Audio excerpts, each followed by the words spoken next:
Versace Eros Flame. 6,000 pesos sa Rustans.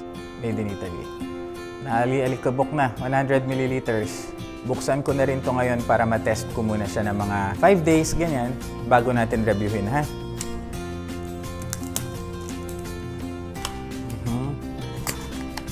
Okay. Ayan, 1, 2, 3. Oh my God! Dark red. Okay, sana may araw para pulang-pula to, kitang-kita nyo. Medusa head na naman. Okay, likod, sides, ilalim. Tingnan nga natin. Ayan yung batch code. 211-2404. 211-2404. Made in Italy. Okay, 100 ml. 1, 2, 3. Red rin yung loob, no? May medusa head sa loob. Hindi nyo gano'n nakikita eh. Ayan. Okay, so ito yung medusa head na naman niya.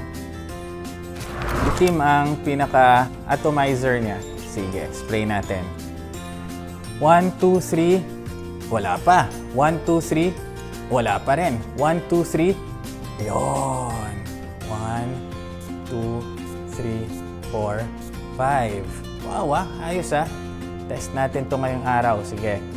1, 2, 3, 4, 5. Ganda ng bugso. Maganda yung pagbuga.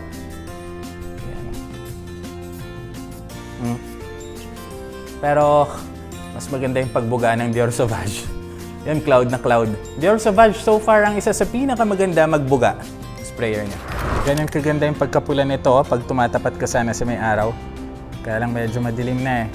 Eros Flame. Reviewin natin. Flame na flame. Okay. 1, 2. Lagay tayo ng EDP. Eros. 1, 2. It's very important for you to know na EDP ito, ha.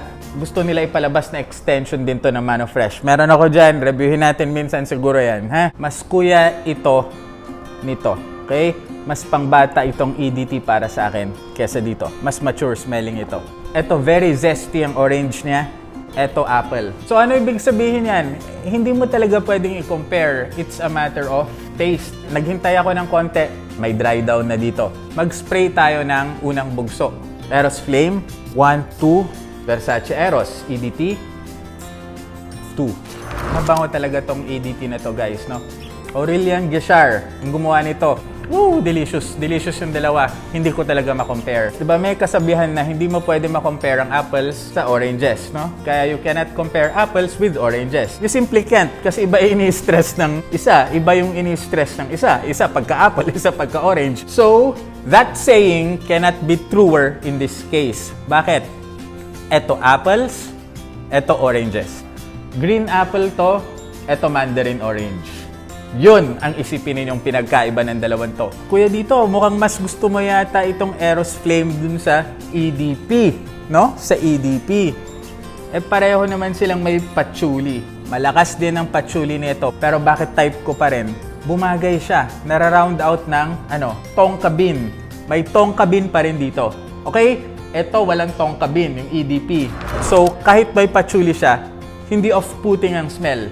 Para sa akin. Yeah, may pepper. So guys, hindi ba babagay sa klima natin dahil okay, init-init na maalinsangan, sabay pepper pa. Hindi, ito para sa akin bagay. Kaya nga sinasabi nila Donatella palagi, look at it as an extension of Versace Manofresh, no? So anong Manofresh, 'di ba? Fresh.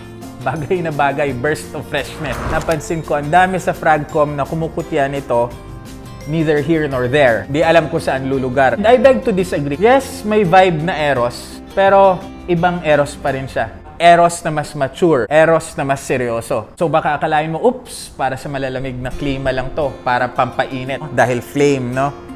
Hindi guys, kaya nga ulitin ko, sinasabi nila, you think of this as an extension of Manofresh. And rightfully so. Bakit?